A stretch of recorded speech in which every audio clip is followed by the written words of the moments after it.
خطابا يوم يقوم الروح والملائكة صفا لا يتكلمون إلا من أذن له الرحمن وقال صوابا ذلك اليوم الحق فمن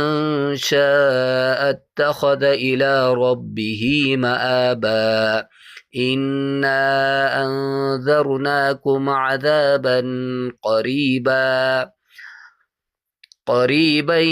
يوم ينظر المرء ما قدمت يداه ويقول الكافر يا ليتني كنت ترابا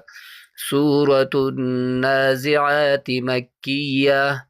بسم الله الرحمن الرحيم والنازعات غرقا